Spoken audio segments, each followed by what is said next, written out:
Tiger Jairam Mahato जो बड़े बड़े मंचों से अक्सर अवैध वसूली और भ्रष्टाचार को लेकर खुलकर बोलता था, लेकिन जो जानकारी प्राप्त हो रही है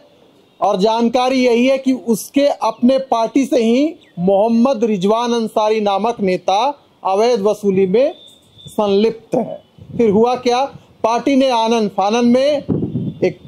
विज्ञप्ति निकाला और उसे पदमुक्त कर दिया। ये हमें जानकारी प्राप्त हो रही है, लेकिन क्या है मसला, क्यों उसे पदमुक्त किया गया, इस पूरे विषय पर हम आपको आगे भी बताएंगे। हमारे सहयोगी निरंजन जी इस वक्त हमारे साथ मौजूद हैं। टाइगर जयराम महतो बड़े बड़े मन से कहते थे कि भ्रष्टाचार नहीं चलेगा, अवैध वसूली नहीं चलेगा, लेकिन उनके ही पार्टी के एक नेता पर आरोप लगा है कि अवैध वसूली करते थे धनबाद एरिया में। क्या है निरंजन जी पूरा मामला? विशाल, जिस रिजवान के ऊपर आरोप लगा है, क्रांतिकारी रिजवान लिखते हैं वो, टाइगर जयराम महतो जिसको आप बता रहे हैं, उस जयराम महतो के बेहद करीबी उसके साथी एक दाहिना हाथ भी कहे जाते हैं। वो हर मंच पर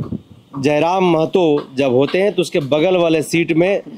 क्रांतिकारी रिजवान अंसारी का भी एक कुर्सी लगा हुआ होता है जी। यह वही क्रांतिकारी रिजवान है जो लोकसभा के चुनाव के समय में जयराम महतो को गिरिडीह में एक नेता के तौर पर स्थापित करने में अहम भूमिका निभाई जी। इस रिजवान को लेकर के एक तस्वीरें सोशल मीडिया पर वायरल हो रही है। वह तस्वीर ट्रैक्टर पर लदी एक बालू है, उस बालू से संबंधित रिजवान अंसारी जो है वह पैसा वसूल रहा है, ऐसा तस्वीरों के माध्यम से कही जा रही है। हालांकि इसकी पुष्टि नहीं हुई है, न ही इस पर किसी प्रकार का जो है जांच हुआ है जो यह कहा जाए कि हाँ वह क्रांतिकारी रिजवान ही जो है वह वसूली कर रहे थे। क्रांतिकारी रिजवान अंसारी का अपना एक इसमें पक्ष है, लेकिन पक्ष से पहले यह है कि जब यह आरोप क्रांतिकारी रिजवान पर लगा कि वह अपने पार्टी का रौब दिखा करके, अपने पार्टी का डर दिखा करके ट्रैक्टर पर जो बालू लदा हुआ है, जो ट्रैक्टर जो बालू लदा हुआ जो ट्रैक्टर में जो आती जाती उससे वो पैसा वसूलते थे अपने कुछ लड़कों, अपने कुछ साथियों के साथ। तो जब यह बात पता चला तो जयराम महतो एक चिट्ठी जो है निर्गत करते हैं और उसको उनके पद से पदमुक्त करते हैं। साथ ही साथ एक 7 सदस्यों की एक कमेटी का वो गठन करते हैं इसकी जांच को लेकर के। अब यह जांच कमेटी किस लिए बनाई गई है, क्या इसको लेकर के किसी से जयराम महतो ने पूछताछ की, यह सवाल खड़ा होता है, या फिर जयराम महतो केवल आंच जो है सो हमारे तक नहीं पहुंचे या दाग हम पर नहीं लगे, इसलिए अपनी बचाव के लिए जो है उन्होंने या लोगों का एक सेंटिमेंट गायन करने के लिए जो है इस तरीके का एक चिट्ठी उन्होंने निर्गत किया है। और दूसरी बात यह है कि 24 घंटे के अंदर हो गए हैं, या सुर्खियां जो है लगातार बटोर रहे हैं। रिजवान अंसारी ने सोशल मीडिया पर भी अपना एक पोस्ट लिखा है कि किसी के पास एक वीडियो है इसको लेकर के, किसी तरीके की तस्वीरें हैं जिसमें मैं हूं तो वो मुझे साझा करे।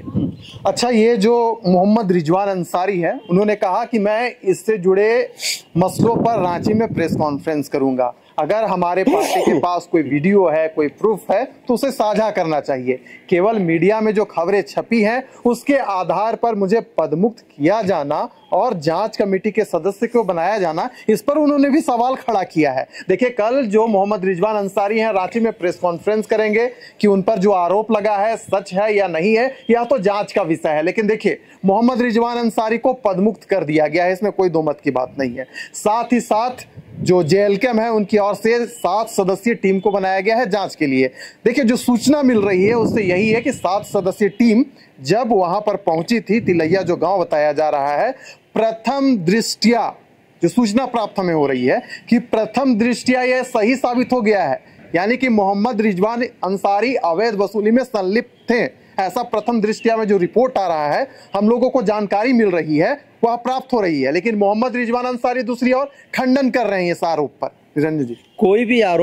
आरोपी जो होता है वो या स्वीकार नहीं करता है कि हाँ मैं आरोपी हूँ, मैंने ये गलती किया है। लेकिन जैसा जो प्रथम दृष्टया सूत्रों के माध्यम से जो सूचना उन लोगों तक पहुंच रही है उसमें यह स्पष्ट हो रहा है कि उस जगह पर रिजवान अंसारी मौजूद थे। वह यह भी कह रहे हैं कि गाड़ी में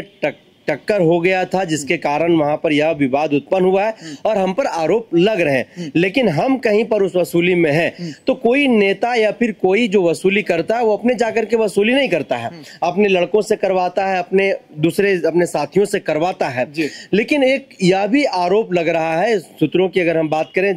JLKM के कुछ नेताओं की हम बात करें, कार्यकर्ताओं की बात करें, जो रिजवान के समर्थक हैं, उनका कहना है कि रिजवान की कद जिस तरीके से पार्टी में बढ़ रही थी, कहीं ना कहीं जयराम महतो को उसका डर था कि अब मेरा कद छोटा होगा। रिजवान खास करके अल्पसंख्यक समुदाय के लिए एक बड़ा चेहरा बनता जा रहा था। और पूर्व में भी आप देखे होंगे कि जब JB केसेस, स्थानीय नीति, तमाम मुद्दों को लेकर के राज्य में अलग अलग जब सभाएं आयोजित कर रही थी, तो उस वक्त यही रिजवान अंसारी अपना एक अलग संगठन बनाया था इस जयराम महतो से कहीं ना कहीं अलग होकर के इसके विरोध में। तो आज जिस तरह से रिजवान अंसारी का कद JLKM में बड़ा हो रहा है, जिस तरह से अल्पसंख्यक समुदाय के बीच में उनकी एक अलग छवि बन रही है,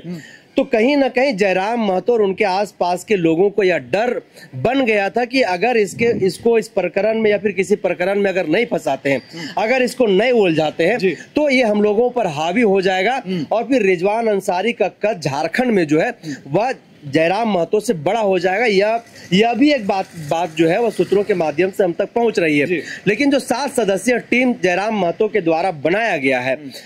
आखिरकार वह 7 सदस्यीय टीम निरीक्षण करके, जांच पड़ताल करके जयराम महतो को क्या सौंपती है, क्योंकि आखिरी जो निर्णय लेना है रिजवान अंसारी के विवाद को लेकर के, कहीं ना कहीं वो जयराम महतो को लेना है। लेकिन इससे पहले जो तमाम प्रकरण जो चल रहे हैं, जो हम लोग तक सूचना पहुंच रही है, तो उससे यह पता चल रहा है कि जयराम महतो के साथ जो एक टैग लग गया कि JLKM JB केसेस एक महतो लोगों का एक परिवार है, एक संगठन है, वह महतो लोगों के बीच में घिर करके रह गया। ऐसे में रिजवान अंसारी को किनारे लगाने की भी एक बात कही जा रही है और खुद रिजवान अंसारी ने स्वीकारा है कि पार्टी के द्वारा जो हमारे प्रति निर्णय लिया गया है वह कतई जो है उचित नहीं है। पहले उन्हें सत्य के बारे में जानना चाहिए था, उनके पास अगर कोई साक्ष्य था तो साक्ष्य प्रमाण के आधार पर ऐसा डिसीजन लेना चाहिए था। मुझे बिना कोई सूचना दिए, बिना कोई साक्ष्य का, बिना कोई प्रूफ का इस तरीके से डिसीजन लेना, मुझे पदमुक्त कर देना, 7 सदस्यों की कमेटी गठन करना, ये कतई भी जो है उचित नहीं है हमारे खिलाफ, जैसा कि उनका कहना है। अगर उनकी बातों का हम लोग अगर कुछ तथ्य निकाले तो उनका यह कहना है साफ तौर पर कि हमारे खिलाफ कहीं ना कहीं एक साजिश रची जा रही है कुछ लोगों के द्वारा, मेरे छवि को बदनाम करने के लिए, मुझे मेरे छवि को धूमिल करने के लिए और मुझे पार्टी से किनारे लगाने के लिए भी कहीं ना कहीं एक साजिश रची जा रही है, जैसा कि उनकी बातों से प्रतीत हो रहा है। अच्छा, सूत्रों की अगर हम माने तो मोहम्मद रिजवान अंसारी टुंडी विधानसभा या तो बोकारो विधानसभा से चुनाव लड़ सकते थे, ऐसी सूचनाएं प्राप्त हो रही थी। साथ ही साथ मोहम्मद रिजवान अंसारी का जो कद है पार्टी में बढ़ता जा रहा था, ये भी बातें निकल कर आ रही है। अब देखिए जो खबरें मिल रही है उसके अनुसार यह भी है कि खुद JLKM के लोग ही मोहम्मद रिजवान अंसारी के पीछे पड़े हैं, मतलब वो जो काम धंधा कर रहे हैं उस पर नजर रखा जा रहा है, मोहम्मद रिजवान अंसारी के ऊपर नजर रखा जा रहा है। खास कर क्योंकि झारखंड में विधानसभा का चुनाव आ रहा है, तो जो बोला जाता है ना कि खिचड़ी में मक्खी मिलना, कहीं ऐसा वाला जो हाल है वो तो मोहम्मद रिजवान अंसारी के साथ नहीं ना होता जा रहा है, कह सकते हैं जी। जिस तरह से तस्वीरें सामने आ रही है, जिस तरह से रिजवान के पीछे JLKM के खास करके जयराम के आसपास के कुछ जो लड़के पड़े हुए हैं जी, तो कहीं ना कहीं आप कह सकते हैं कि इसका शिकार जो है वह मोहम्मद रिजवान अंसारी होता हुआ दिखाई दे रहा है। मोहम्मद रिजवान अंसारी खास करके जिस तरह से बेबाक बातें करता है, जिस तरीके से उनके बोलने की शैली है, जिस तरीके से प्रेजेंटेशन है और अपनी संघर्ष, अपनी मेहनत के बदौलत जो पहचान और जो आयाम उन्होंने झारखंड प्रदेश में स्थापित किया, जो गढ़ा है, उससे काफी अल्पसंख्यक समुदाय में खास करके उनका एक अलग छवि सकारात्मक जो है वो बना है। और आज टुंडी विधानसभा की बात हो, बोकारो विधानसभा की बात हो, तो चुनाव लड़ने की तैयारी तो खैर पहले से ही उनकी चल रही है और लगातार इस बात को लेकर के जो है वह कहे भी हैं कुछ लोगों को। हालांकि मीडिया प्लेटफॉर्म में आकर के या फिर खुले मंच से आकर के, खुले मन से उन्होंने यह बातें तो नहीं कही कि हम कहां से चुनाव लड़ेंगे, लेकिन उनके आसपास के लोगों की हम कहें तो हर कोई चाहता है कि मेरा नेता चुनाव लड़े, मेरा नेता विधायक बने, मेरा नेता सदन में जाए। अगर कोई संघर्ष कर रहा है, आंदोलन कर रहा है जल जंगल जमीन को लेकर के, माटी को लेकर के, तो उसका कार्यकर्ता, उनके चाहने वाले लोग चाहते हैं और उसमें कहीं ना कहीं क्रांतिकारी रिजवान अंसारी जो है उस पर वो खरा उतर रहे थे, उनका कदम धीरे धीरे आगे बढ़ रहा था, लोगों के बीच में एक अलग लोकप्रियता वो स्थापित कर रहे थे। वैसे में जो बालू कांड का प्रकरण है, बालू कांड के प्रकरण में जिस तरह से पार्टी के तरफ से कार्रवाई की गई है, तो एक मायने में अगर आप एक पक्ष में देखें तो पार्टी की यह भूमिका बनती थी कि जब अखबारों में यह खबरें छप गई कि क्रांतिकारी जयराम महतो झारखंड लोकतांत्रिक क्रांति मोर्चा के वरीय पदाधिकारी हैं, केंद्रीय पदाधिकारी हैं, उस पर ऐसा आरोप लगाया गया है कि वो बालू लोग जो ट्रैक्टर है उससे वो वसूली करते हैं, तो उस मामले में उन्हें कार्रवाई करनी चाहिए। लेकिन इससे पहले पार्टी के जो कम से कम जो केंद्रीय कमेटी में जो पदाधिकारी हैं, खास करके जयराम महतो जो अध्यक्ष हैं, तो उनको इस पर सबसे पहले सत्य जान लेना चाहिए, खुद से पड़ताल कर लेनी चाहिए थी। कुछ उनके पास साक्ष्य अगर ऐसा जुटता, अगर वो साक्ष्य जुटा पाते, तब जाकर के अगर जयराम ने जो डिसीजन लिए हैं, तब इस डिसीजन पे कहीं ना कहीं लोग जो है वह कहते हैं कि ये सही निर्णय है। और उसके बाद 7 लोग सदस्य लोगों की जो कमेटी बनाई गई है, उस कमेटी को भी लोग ठीक ठाक मानता। हालांकि अब कमेटी बन गई है, इन्हें पदमुक्त कर भी दिया गया है और क्रांतिकारी रिजवान अंसारी इसको लेकर के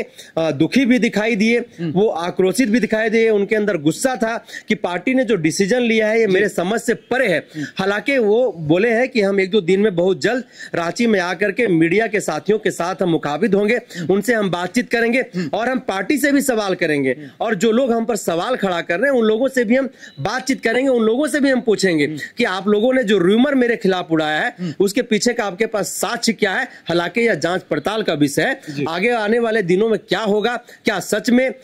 रिजवान अंसारी जो है वो ट्रैक्टर लदा हुआ बालू से वसूली करते थे, क्या सच में वो इस तरीके का एक गिरोह बना करके रखे हुए, ये जांच पड़ताल के दौरान जो भी चीजें सामने आएगी उस पर पार्टी आगे जो है वो कहीं ना कहीं डिसीजन लेगी। खास करके जयराम महतो के हाथों में तमाम चीजें जो है वह बना हुआ है। चलिए, तो मोहम्मद रिजवान अंसारी पर जो आरोप लगा है अवैध वसूली का, इसे लेकर उन्हें पार्टी ने पदमुक्त कर दिया है, लेकिन क्या वो सही में वसूली करते थे, यह तो जांच का विषय है। आगे इस पर क्या होगा, मोहम्मद रिजवान अंसारी की ओर से क्या तथ्य रखे जाते हैं, पार्टी की ओर से क्या किया जाएगा, इन सब विषयों पर भी आगे हम आप तक जानकारी पहुंचाते रहेंगे। लेकिन दीजिए फिलहाल हमें इजाजत।